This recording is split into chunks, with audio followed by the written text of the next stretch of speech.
தமிழும் தளபதியும் எங்கள் அடையாளம். இந்த வீடியோ பார்க்க வந்த அனைவருக்கும் வணக்கம். கீழே ஒரு சப்ஸ்கிரைப் பட்டன் இருக்கும், சப்ஸ்கிரைப் பண்ணிக்கோங்க. சப்ஸ்கிரைப் பண்ணாதவங்க. ஏன்னா டிவிகே பத்தி ஒரு ஹாட் நியூஸ் வந்து டெய்லி நம்ம கொடுக்க போறோம். இன்னைக்கான ஹாட் நியூஸ் என்னன்றதை நம்ம சொல்ல போறோம், கேட்டுக்கோங்க. இன்னைக்கான டிவிகே பத்தி ஹாட் நியூஸ் என்னன்னு பாத்தீங்கன்னா, சி ஜோசப் விஜய் என்னும் நான் நம்ம தலைவர் அவர்கள் அந்த சிங்கம் கர்ஜிச்சு ஒரு 10 நாள் முடிஞ்சுன்னு வைங்களேன். அந்த 10 நாள்ல எவ்வளவோ நல்லது பண்ணிட்டாரு. அதாவது சிங்க பெண்கள் தனிப்படை, போதைப் பொருள் தடுப்பு படை, 200 யூனிட் மின்சாரம் ஃப்ரீ, 717 டாஸ்மார்க் க்ளோஸ், இந்த மாதிரி நிறைய திட்டங்கள் கொண்டு வந்துட்டே இருக்காரு. அது போக வெள்ளை அறிக்கை ரிலீஸ் பண்ணிட்டு இருக்காரு. ஸ்டாலின் சார்ல எரிதிடி மாலா மாலான்னு கொடைக்கானல் ஓட வேண்டியதான் நினைக்கிறேன். இப்போ இன்னைக்கு என்னன்னு பாத்தீங்கன்னா, ஒரு 10 நாள்ல வந்து 5 நாளைக்கு முன்னாடி வந்து ஒரு ஃபர்ஸ்ட் கட்ட அமைச்சரவை பட்டியல் ரிலீஸ் பண்ணாரு.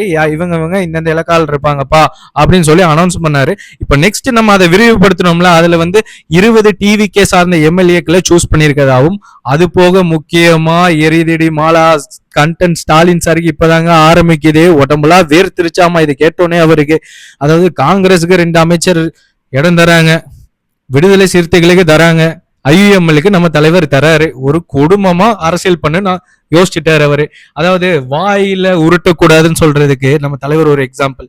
அதாவது ஃபர்ஸ்ட் மாநாட்டுல ஒண்ணு சொன்னாருங்க, எங்க கூட எங்களை நம்பி கூட்டணி வரவங்களுக்கு ஆட்சியிலும் பங்கு அதிகாரத்திலும் பங்கு அப்படின்னாரு. அதே மாதிரி எங்களுக்கு ஆதரவு கொடுத்தவங்களுக்கு ஆட்சியிலும் பங்கு அதிகாரத்திலும் பங்குன்னு இந்த மாதிரி ஒரு இதை கொண்டு வந்திருக்காரு பாருங்க. பாலிடிக்ஸ் ஒரு குடும்பமா மாத்திருக்காரு. காங்கிரஸ்ல 60 வருஷம் ஆச்சு மக்களே அந்த அமைச்சரவையில இடம் பிடிச்ச அந்த காமராஜர் சார் டைம்ல இருந்ததுன்னு நினைக்கிறேன், சரியா தெரியல. ஆனா 60 வருஷம் கழிச்சு அவங்க வந்து அமைச்சரவையில இடம் பிடிக்கும் போது அவங்க கட்சிக்காரங்களுக்கு ஒரு எவ்வளவு சந்தோஷமா இருக்கும் பாத்தீங்களா. இது இத்தனை நாள் எல்லாத்தையும் ஒரு ஹோல்டு இறுக்கி பிடிச்சிருந்துச்சு அந்த 2 திராவிட கட்சிகள். தளபதி வந்து அந்த செயினை 2 கட்டு ரிப்பன் கட்டிங் மாதிரி டக் டக் அவ்வளவுதான், பக் பக் எல்லாரும் வாங்கப்பா நம்ம பின்னாடி ஒரு குடும்பமா மக்களுக்கு நல்லது செய்வோம்ப்பா அப்படின்னு கூப்பிட்டாரு. மக்களும் நம்பினாங்க, அவரை ஜெயிக்க வச்சாங்க. இப்போ ஆதரவு தந்தனால இவங்களுக்கும் வந்து தளபதி எப்பயுமே உறுதுணையா சப்போர்ட்டா இருப்பாரு. நம்ம மக்களுக்கு எப்படி இருக்காரோ அதே மாதிரிதான். இப்போ அமைச்சரவையில் இடம் முடிச்சிட்டாங்க. இப்போ டிவிக்கு அமைச்சரவையில் அந்த 20 எம்எல்ஏக்களுக்கு இடம் தர போறாருல, அவங்களோட மனநிலைமையில கொஞ்சம் யோசிச்சு பாருங்களேன். சாதாரண ஒரு குடும்பத்துல இருந்து வந்து விஜய பிடிச்சிருக்குப்பா, இந்த படம் எனக்கு குஷி படம் பிடிச்சிருக்கு, போக்கிரி படம் பிடிச்சிருக்கு, இவருக்கு நான் வந்து ரசிகர் மன்றம் வைக்க போறேன்ப்பா, இவருக்கு நான் போஸ்ட் அடிச்சு என் சொந்த செலவுல போஸ்ட் அடிக்கிறேன்ப்பா, என் சொந்த செலவுல அன்னதானம் பண்றப்பா. வீட்டுல எவ்வளவோ திட்டி இருப்பாங்க, விஜய் என்ன உனக்கு சோறு போடுவாரா அப்படி இல்ல. அதை தாண்டி மக்கள் இயக்கம்னு ஒண்ணு ஆரம்பிச்சு அவங்களுக்கு ஒரு பதவி கொடுத்தாரு.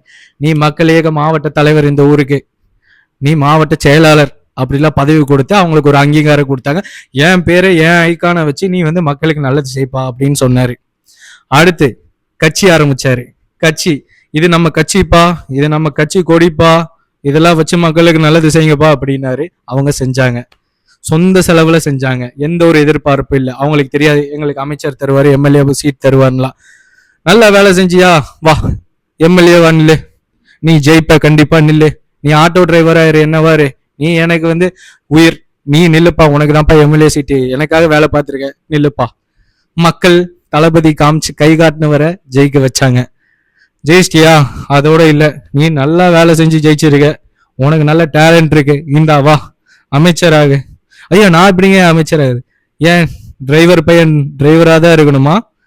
முதல்வர் பையன் மட்டும் துணை முதல்வர் ஆகும்போது அக்செப்ட் பண்ணிப்பாங்க, டிரைவர் பையனும் அமைச்சர் ஆகலாம் அப்படின்றது ஒரு எடுத்துக்காட்டு காமிச்சது, அந்த அரசியல் வரலாற்றை மாத்தினது எம்ஜிஆருக்கு அப்புறம் தலைவர் விஜய் அவர்கள் மட்டும்தான். என்ன மாதிரி ஒரு பவர்ஃபுல் பாத்தீங்களா. இன்னைக்கு வந்து இந்த அமைச்சரவை ரிலீஸ் ஆக போறது ஒரு மெயின் கண்டென்ட் ரிலீஸ் ஆயிருக்கும் நீங்க இந்த வீடியோ பாக்குறதுக்கு முன்னாடி. அடுத்து ஒரு ஹாட் நியூஸ், அடுத்தடுத்த அதிரடிகள் என்ன தலைவர் விஜய் அவர்கள் பண்ண போறது, வெயிட் பண்ணி பாருங்க மக்களே. அடுத்த உங்களுக்கு போட போற அந்த கிரீன் இங்க்ல சைன் ஒரு தரமான சைனா இருக்கு போகுது. அது என்ன சைனா இருக்குன்றது கீழே கமெண்ட்ல சொல்லுங்க. கரெக்டா சொல்றவங்களுக்கு ஒரு லைக் போடுறேன் அந்த கமெண்ட்ல. நன்றி.